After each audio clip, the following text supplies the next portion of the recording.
Oh yeah, Diddy got a podcast. Zay, um, early in the episode we talked about womanizing and we talked about what's praised as young boys. So here I am. All my life I felt like the middle kid, and I've been waiting for a particular point in time to. I'm gonna have an entire episode. I'm gonna call it a special, where I'm gonna talk about something about me in particular, which a lot of people know, but a lot of my listeners don't know. But I'm just gonna say I'm gonna phrase it this way for the sake of the episode. I'm 26 years old. I've done a really good job up until this point of refraining from temptation. I'll put it that way. A word. So Yeah. Yeah, man. in high school, I used to I always consider myself the middle kid. And I consider myself the middle kid because I can go and hang out with the nerds. I can go hang out with the quote unquote geeks, which for me, I never even saw those groups. I'm like, bro, I don't believe in popular kids and not popular kids, geeks and nerds, but I understand that y'all have these certain people who hang out together. The point that I'm making for the sake of the episode is I can hang out with those people that y'all consider geeks. I can hang out with those people y'all consider nerds, but my best friend also sells drugs, right? My other best friend, my other guy friend that I'm really close with, he's the star athlete of the school. You see what I'm saying? I'm also the number one artist at the school, but I'm also competing to be the number one male academically in the school. But I also play basketball and baseball. So I always felt like the middle kid because I can like kind of swing with either crowd. All right. People have always people have given me props for that and saying how impressive that is. Here's the downside. I'm also the middle kid when it comes to this episode isn't about race, but I'm the middle kid when it just comes to who I am as a person. I'm not the guy you're going to consider too hood, but I'm not the guy that you can consider too, as people in our culture would say, like blue collar.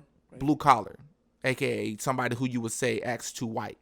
I consider myself somebody who's in the middle. Now, here's the problem with that. Here I am. I'm not going to settle for a relationship. I'm not going to do it. I've never, and I'm not knocking anybody else who do not fit into this category, but for Demetrius, since I was 17 years old, man, since I can remember, not now that I'm 26 and I'm much more mature. No, at 17 years old, 16 years old, 15 years old, in high school, I've always been the guy, if I date a girl, for me, if I date a girl, a young lady, that is my way of telling her, I'm going to marry you. You have what I believe you need to have for me to marry you, for you to be my wife. If I'm dating you, that's my way of telling you that I believe that you're gonna hold me accountable. That's my way of telling you that you're gonna be okay with me holding you accountable. But this is what I'm trying to get to. So, but being this person, man, comes with great sacrifice, and not just sacrifice from the sake of you won't have sex with women, or you won't just you're missing out on having sex.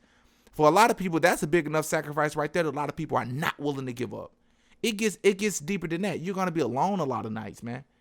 It's going to be extremely challenging because when you don't want to settle and you refuse to settle and you're like, I'm only accepting what I feel like is going to be equally yoked with what I stand for.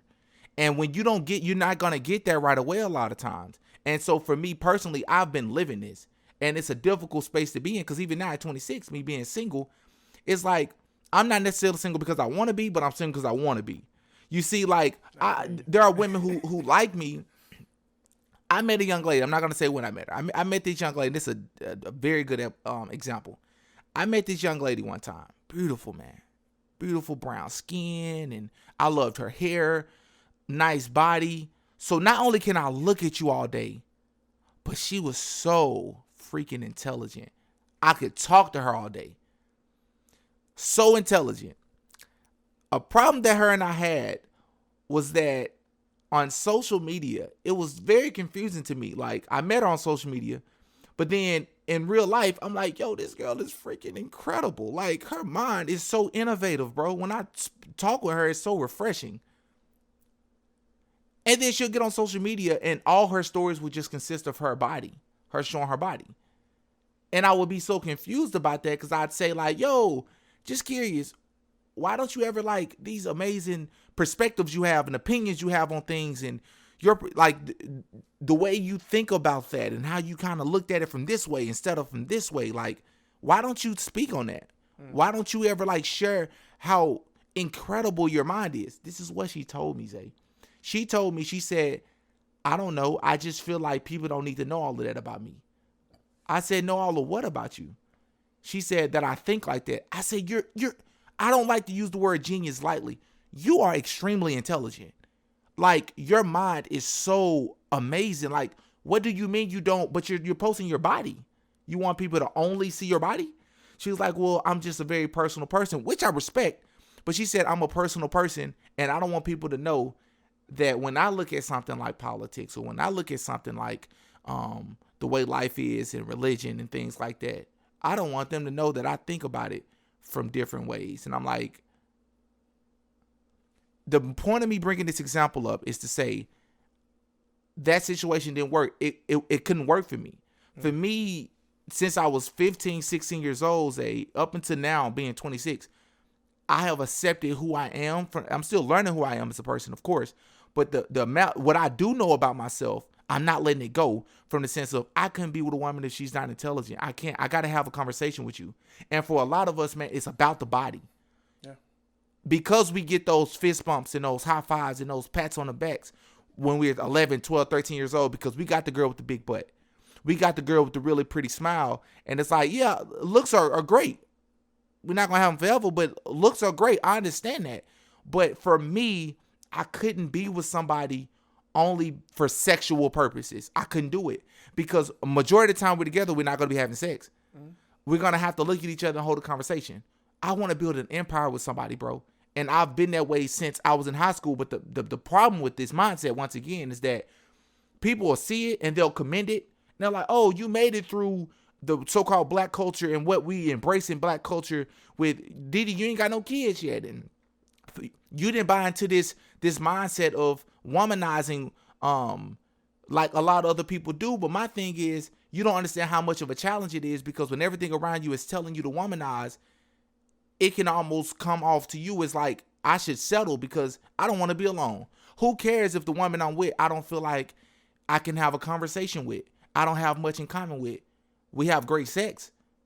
When I go out, she's a toy and she's a trophy. I can show her off. Jeez. That was never enough for me, bro. Jeez. And at 26 years old, I'm still looking around like, why don't more people see it this way? And it's like, I understand that everybody isn't going to see it the way Demetrius sees it. I understand that. Yeah. I respect that. Yeah. I accept that. But I get so angry because I feel like people don't understand how hard it is. If you're this person and you have your woman, or you're this person and you have your man on your side, then it's easier for you because you found that person for you. But when you're somebody like a Demetrius who's not going to freaking settle for somebody who's not up to standards, I'm going to hold you accountable.